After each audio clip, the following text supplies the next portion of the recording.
អូខេជំរាបសួរហើយក៏សួស្តីពុកម៉ែបងប្អូនអរគ្នាហ្នឹងហើយនេះជា podcast ដំបូងរបស់ខ្ញុំនឹងលើកអំពីការពាក់ព័ន្ធជាមួយការនិយាយអំពីរឿងអឺខ្មោចចឹងហើយហ្នឹងហើយសង្ឃឹមថាពុកម៉ែបងប្អូននឹងជួយគាំទ្រទាំងអស់គ្នាដែរ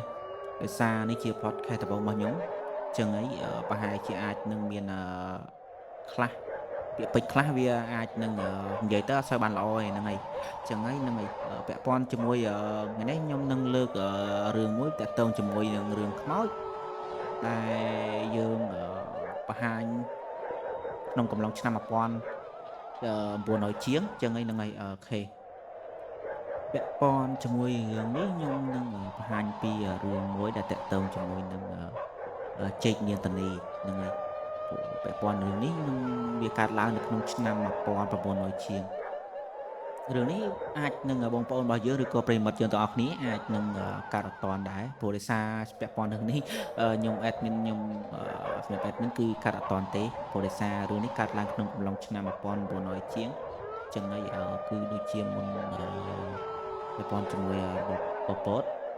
បស់យើងគឺ1975ពាក់ព័ន្ធជាមួយប៉ុលពតតែយើងនេះរឿងនេះគឺលើកឡើងនៅក្នុងឆ្នាំ1960ជាងអញ្ចឹងវាកើតមុនប៉ុលពតអូខេហ្នឹងហើយឥឡូវនេះកុំឲ្យខាតពេលយូរខ្ញុំនឹងនិយាយរឿងនេះតទៅអូខេតោះយើងស្ដាប់ទាំងអស់គ្នាហើយឥឡូវនេះខ្ញុំនឹងនាំអ្នកទាំងអស់គ្នាទៅកាន់អតីតកាលវិញ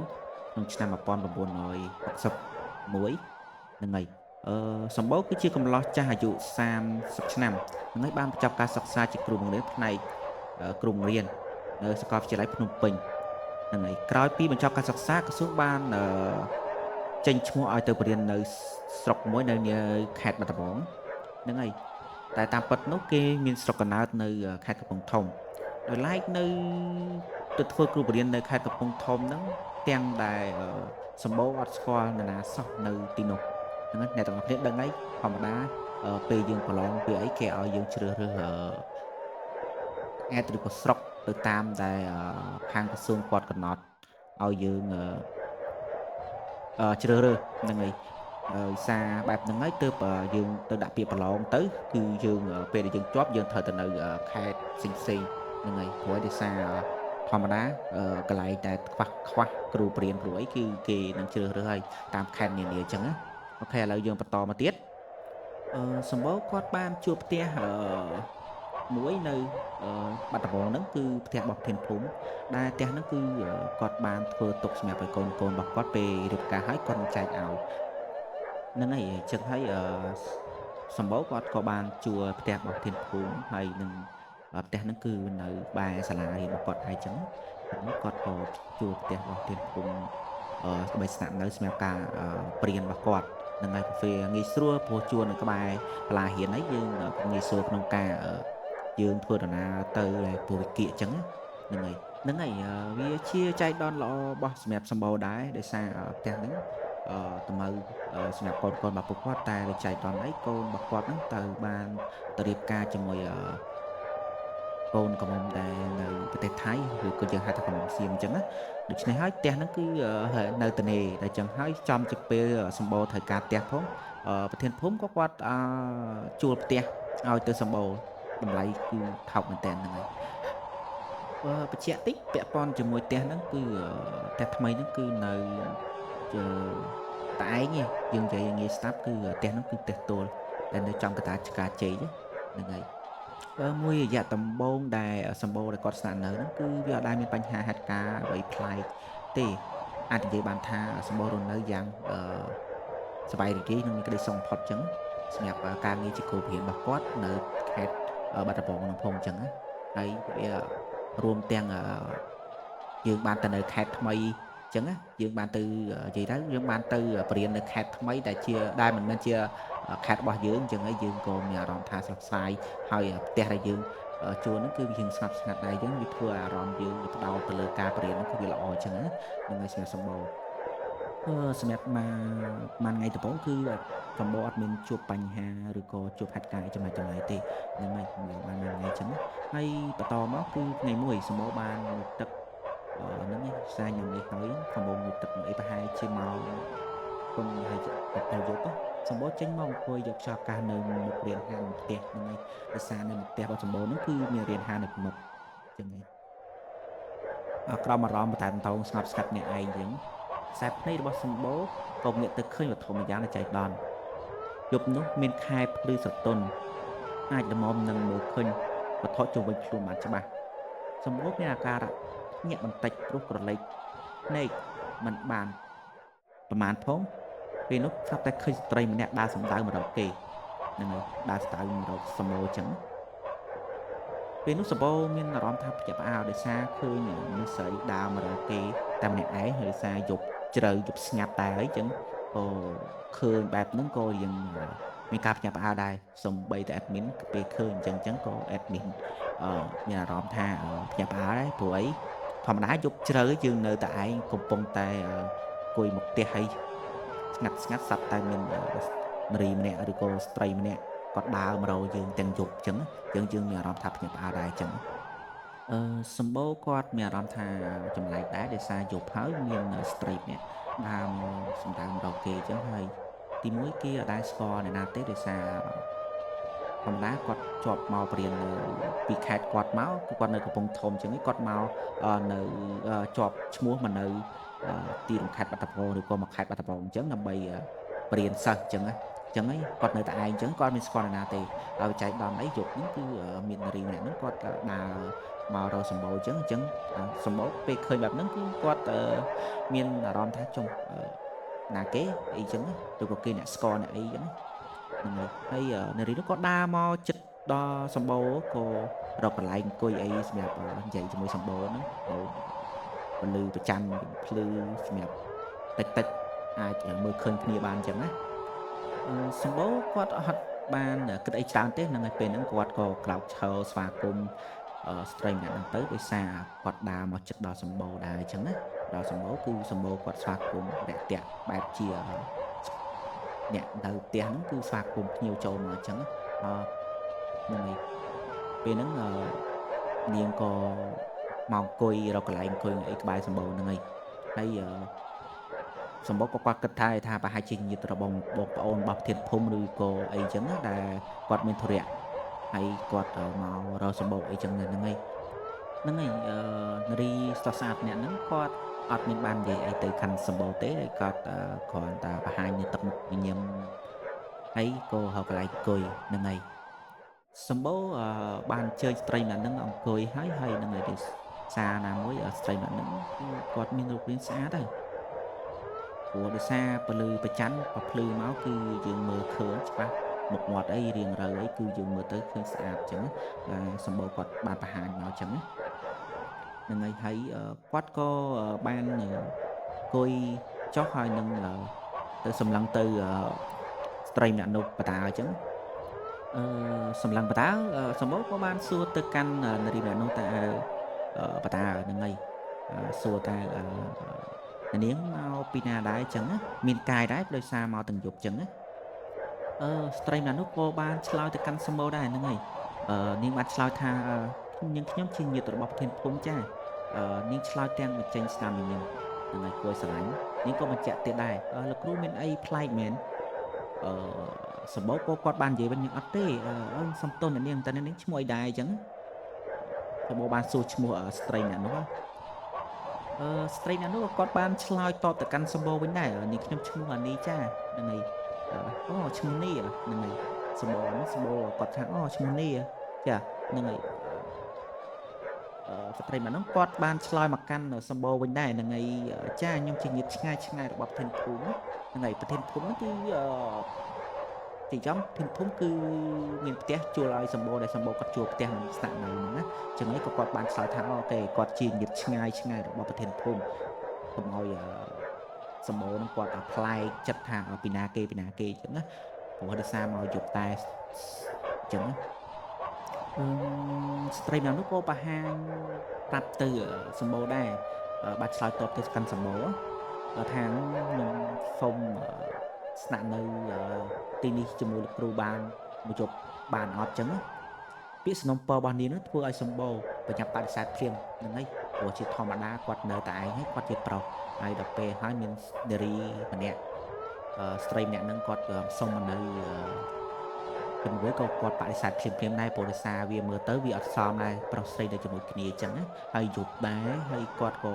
ជាគ្រូបរិញ្ញាបត្រទៀតដល់ពេលមានអីគឺអឺ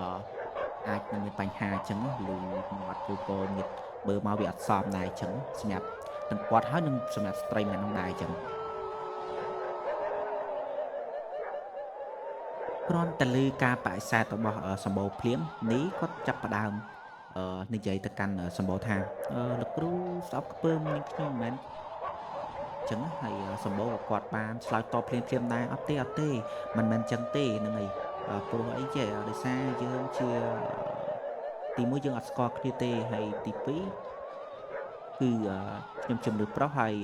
នេះជាមនុស្សស្រីចឹងណានេះហ្នឹងគឺស្ត្រីម្នាក់ដែល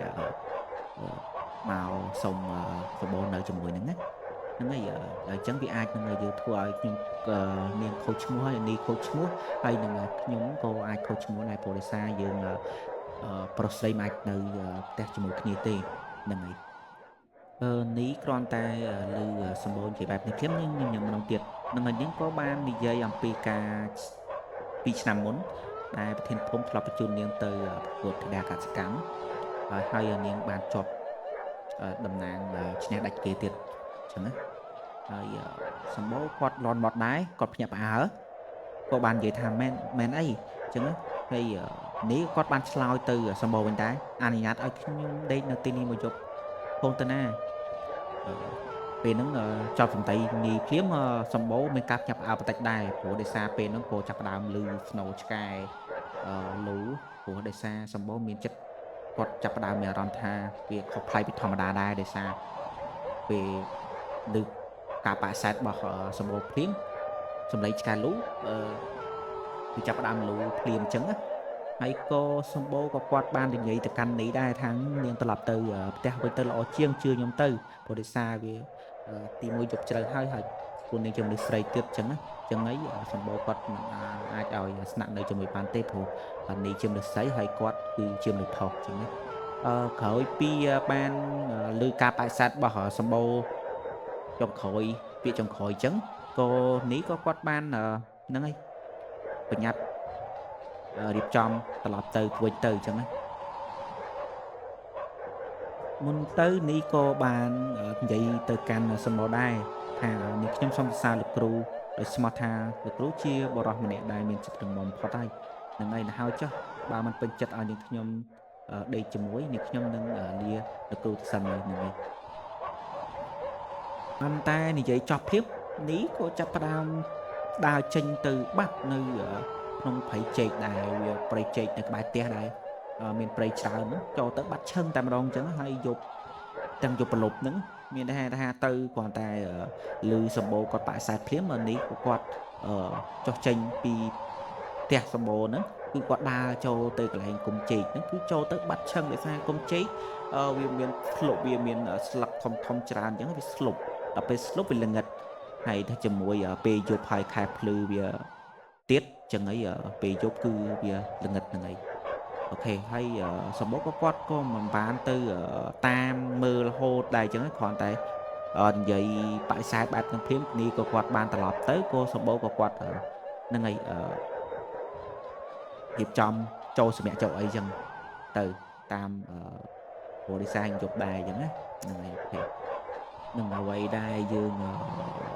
ចាប់ដាក់ភ្ញាក់ផ្អើលនៅពេលព្រឹកឡើងដែលសម្បូរក៏បានភ្ញាក់ឡើងបញ្ញាប់ទៅជួបប្រធានភូមិភ្លាមថាសួរប្រធានភូមិភ្លាមហ្មងព្រោះដោយសារជុំមិញវា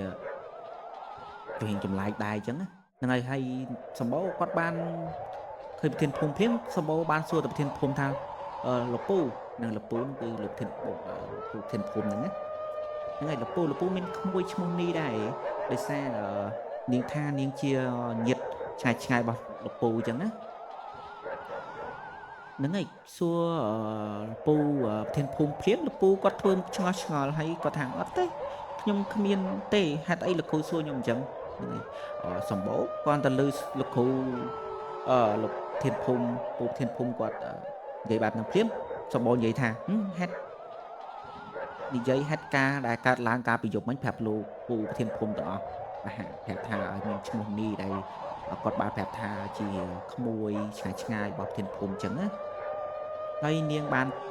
ថែមទាំងប្រាប់ទៀតថាលោកប្រធានភូមិធ្លាប់បញ្ជូននាងទៅប្រកួតធីតាកសិកម្មកាលពី2ឆ្នាំកន្លងទៅហើយនាងបានឈ្នះតំណែងជានារីសស្អាតដាច់គេទៀតអញ្ចឹងណាពូប្រធានភូមិគាត់គ្រាន់តែឮសំណួរគាត់និយាយបែបនេះភ្លាមគាត់សើចឡើងហើយសម្បូរគាត់ឆ្ងល់ដែរព្រោះអីគាត់នឹងនិយាយប្រាប់ភ្លាមពូប្រធានភូមិគាត់សើចគាត់សួរថាលោកពូពូមិនសើចអញ្ចឹងហើយមើលជួយប្រាប់បកភាសាប្រាប់ខ្ញុំតិចមើលហ្នឹងហើយពូប្រធានភូមិគាត់សួរមកខ្ញុំសួរទៅសម្បូរវិញដែរអញ្ចឹងថាស្រីម្នាក់នោះជួបលោកគ្រូតែងខ្លួនបែបមិនដែរអញ្ចឹងសម្បូរគាត់រៀបរាប់ថាគាត់ស្លៀកចុងក្បិនតបស្បាយបាក់ឈៀងអីចឹងហើយមានផ្កាពណ៌សសៀតនៅតិចទៀតផងអញ្ចឹងណាហើយសម្បូរក៏គាត់បាននិយាយបន្ថែមដែរថានារីម្នាក់ហ្នឹងគាត់ប្រាប់ថាគាត់ជាញាតិឆ្ងាយរបស់ប្រធានភូមិហើយប្រធានភូមិក៏ធ្លាប់បញ្ជូនគាត់ទៅប្រកួតនៅធីតាកសិកម្មនឹងទទួលបានតំណែងឈ្នះដាច់គេដែរហើយនាងក៏សុំខ្ញុំស្នាក់នៅជាមួយសុំសម្បូរហ្នឹងស្នាក់នៅជាមួយបានមួយយប់ហើយតែខ្ញុំនឹងអត់ឲ្យគាត់នៅទេដោយសារអីគាត់ជាមនុស្សស្រីហើយខ្ញុំជាមនុស្សប្រុសអាចនៅជាមួយគ្នាបានទេអញ្ចឹងណាអញ្ចឹងក៏ខ្ញុំបានសំណពរឲ្យគាត់ត្រឡប់ទៅវិញអញ្ចឹងទៅប្រធានភូមិគាត់គ្រាន់តែលើយ៉ាងទៀតគាត់ក៏សួរតថាហើយពេលដែលនាងនោះទៅត្រឡប់ទៅវិញតើគាត់ដើរទៅណាដែរអញ្ចឹងហើយសម្បូរក៏គាត់បានឆ្លើយដែរអញ្ចឹងហ្នឹងហើយគ្រាន់តែសម្បូរគាត់បានប្រាប់ថាពេលដែលខ្ញុំឲ្យគាត់ត្រឡប់ទៅវិញគាត់ក៏ដើរចូលទៅក្នុងចំការចេកបាត់ទៅហ្នឹងហើយប្រធានភូមិគាត់ឮបែបហ្នឹងក៏គាត់ងក់ក្បាលថាហ្នឹងហើយកាលពីឆ្នាំមុនខ្ញុំបានបញ្ជូនផ្លែឈើមួយប្រភេទចូលទៅប្រកួតក្នុងកម្មវិធីប្រចាំខេត្តហ្នឹងហើយទទួលបានពានរង្វាន់ឈ្នះដាច់គេដែរអញ្ចឹងណាហើយសម្បូរក៏គាត់ឈើឆ្ងល់ហើយក៏គាត់សួរទៅប្រធានភូមិថាផ្លែឈើអីទៅលោកប្រធានភូមិលោកពូប្រធានភូមិអញ្ចឹងពូប្រធានភូមិក៏គាត់បានប្រាប់ទៅសម្បូរដែរថាចេតនី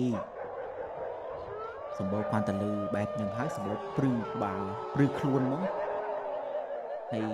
ហ្នឹងហើយលោកពូប្រធានភូមិក៏គាត់បាននិយាយដែរថាកំឡោះដែរមកស្នាក់នៅផ្ទះក្នុងនេះតែងតែជួបស្រីក្រមុំតែងខ្លួនរបៀបបុរាណ